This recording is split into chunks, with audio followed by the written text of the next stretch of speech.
Hi, my name is Moose. Welcome to Cooking at Home with Moose. Now, I'm actually a home cook and I've been cooking for over 3 years now.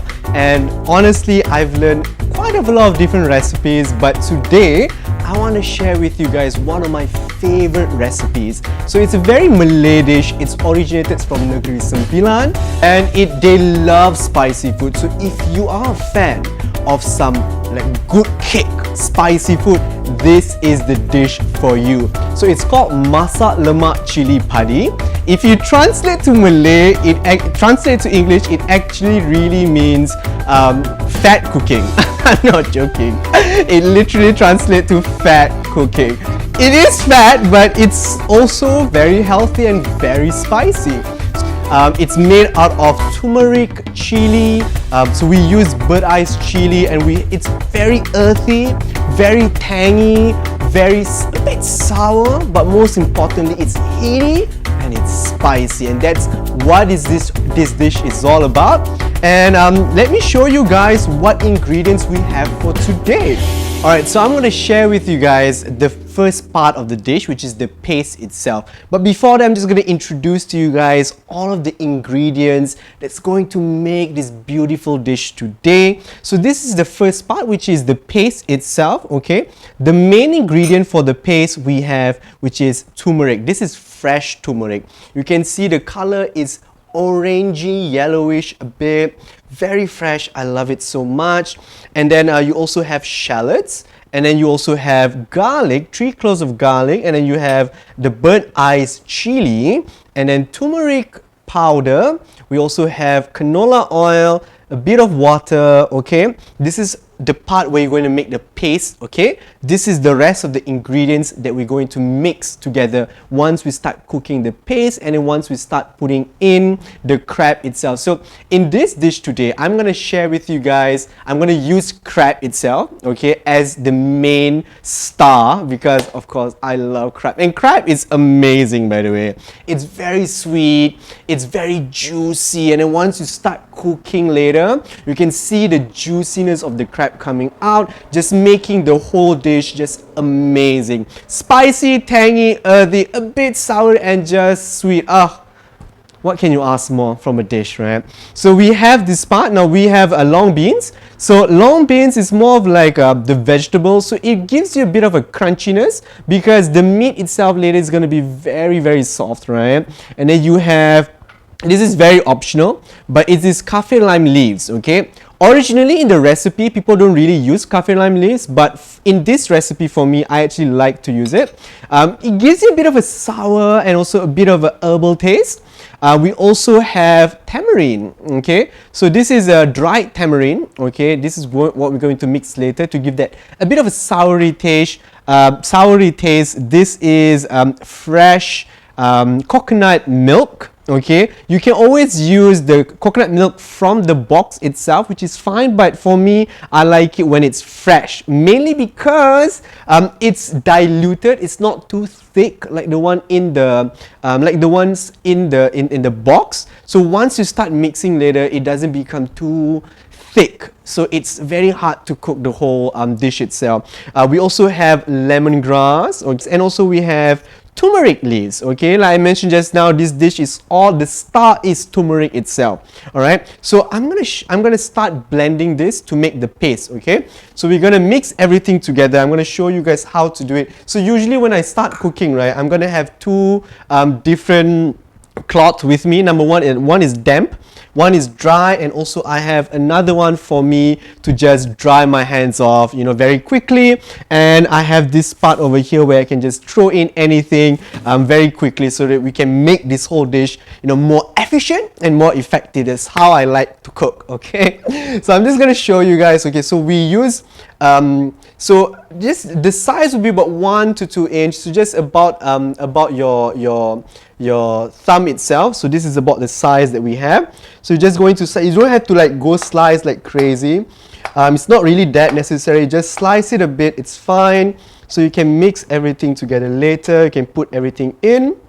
Okay, so turmeric, right? It's an anti-inflammatory, antioxidant. Yup, it's very good for your health, but not too much because it is very spicy and tangy. So you don't want to mix too much of that.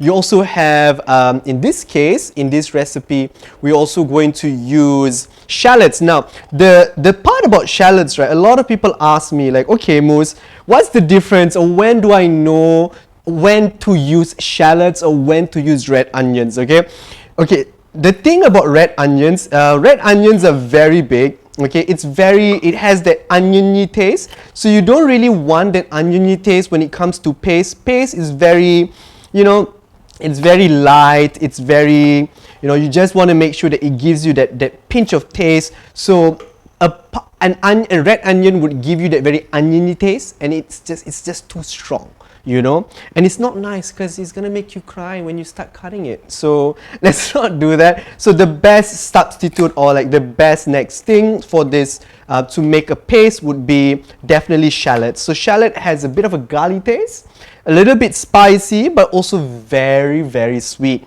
Okay, and the best part about shallots is that it blends in the rest of the whole ingredients later in the paste. All right, then we're going to also use three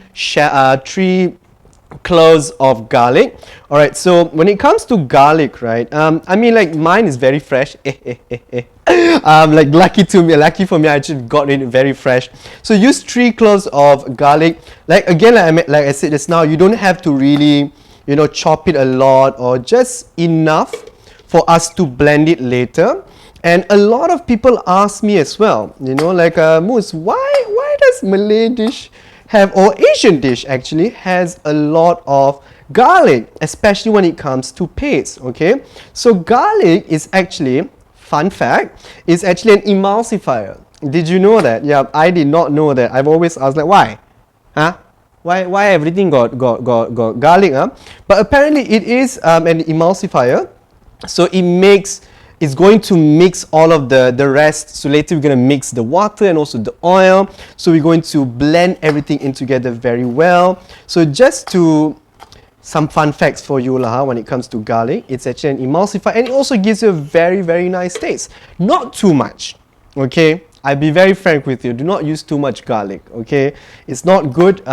It's a very sharp taste. So let's try to avoid to use too much of garlic, okay? We also have burnt iced chili. So in some cases, right, so in this case, I'm going to use about 8 of them. Okay, bear in mind, it looks small, okay, but it packs a whole punch of spice. So try to use about, maybe for me, I'm going to use about 8 of it.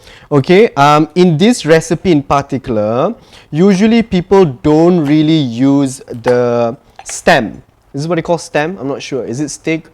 I'm not really that sure what they call it. But for this recipe, we're going to use this part itself. Don't use too much of it. Maybe if you use 8, use half of it. So to put about 4 of them. So the main reason why we put this, I can't really explain to you why, but in Malay, they have this thing called petua orang tua. Okay, so petua orang tua basically means that your ancestors' tips and tricks when it comes to cooking.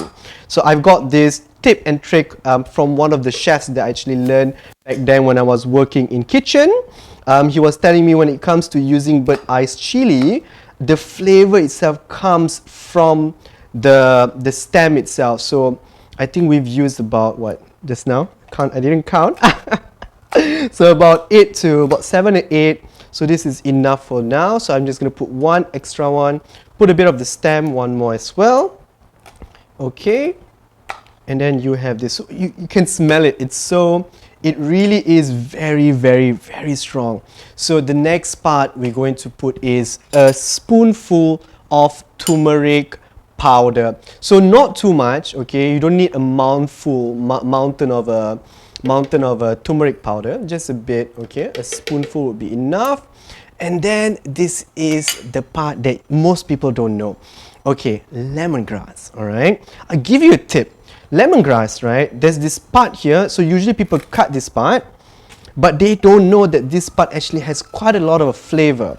this is the part that you don't want. Okay, this is the root part. This is the part that's very bitter, so please take that off. We don't want that flavor. This is the part we're going to mix later in the dish, but in the paste we want just a bit of the flavor, so we're going to slice this a bit. Okay, about like a thumb size. All right, we're going to put in there. All right, we're going to cut this part. We don't want that. Again, I like said, it's bitter. Cut this part. We don't want that as well. Then we're just going to slice a bit on the top, and we're going to mix it together with the paste. All right, so we have this part. All right, now we're going to mix in about 2 tablespoons. Let me just take out a tablespoon for you. Okay, so about 1 to 2 tablespoons is enough. 1, and then we count 2 tablespoons is enough for this recipe. And we're going to put about a cup. So a cup is roughly around, you know, about the same lah. And then you mix this together, and I'm going to blend this, and I'm going to show you guys how the paste looks in a bit. All right. Alright, so first of all, I completely forgot to tell you guys, okay? If you've never handled with turmeric, bear in mind that the color really does stick to your fingers. So if you one of those people who's like, Moose, I don't like it on my finger, then I don't know, wear gloves or something, but it will stick to your finger. So I wanted to also show you the paste just now. All the blend and everything mixed together. Now you can see the color. It's very, very, you know, it's not too yellow, so you know it doesn't use any much of powder. It's also a bit, you know, you can see the green. Very nice, very creamy. So this is the one we're going to cook later in the dish itself. Alright, so I'm going to show you guys how we're going to start cooking the paste itself. So make sure that the heat, right, it's medium heat. Okay, let's not make it too hot. Okay, medium heat. Once it's hot, once the pan is hot, okay, you can see it's bubbling over here already, then we can start mixing in the paste itself. Yes, all right, so start mixing it together. All right, so how do you know if the paste has been cooked? If you can see here, it's already separate from the oil. That's how you know that the paste is already cooked. All right, so make sure that the paste is cooked, or else then you're going to start getting stomachache.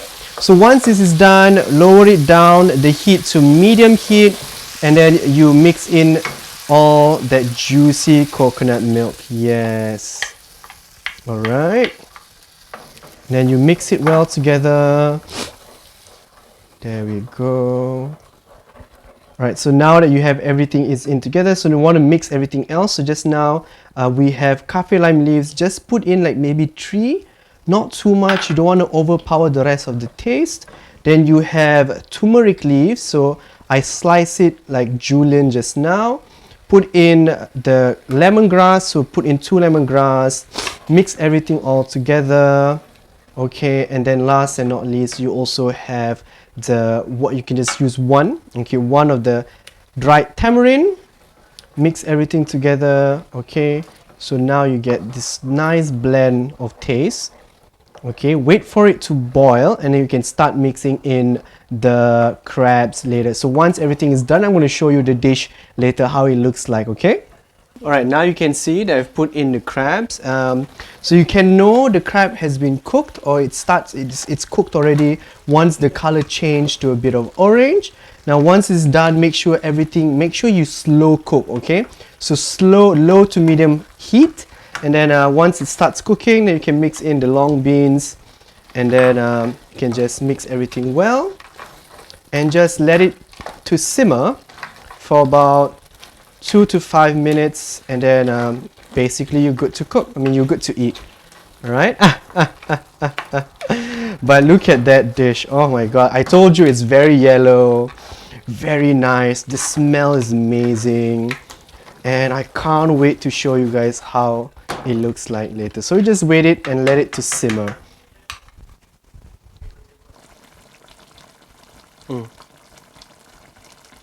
Hey guys, thank you so much for watching my recipe. I really do appreciate it. If you guys like what you guys watch, don't forget to click the like and subscribe button down below. If you guys tried the recipe, please let me know how it tastes like. Do comment in the section down below. And if you actually tried it and like has some photos as well, you can also share it with me in my Instagram. You can just slide a DM inside. I would love to know and see how it looks like. I've also linked my Instagram down below. Hopefully we get to see each other again soon. This is Cooking at Home with Moose. Okay,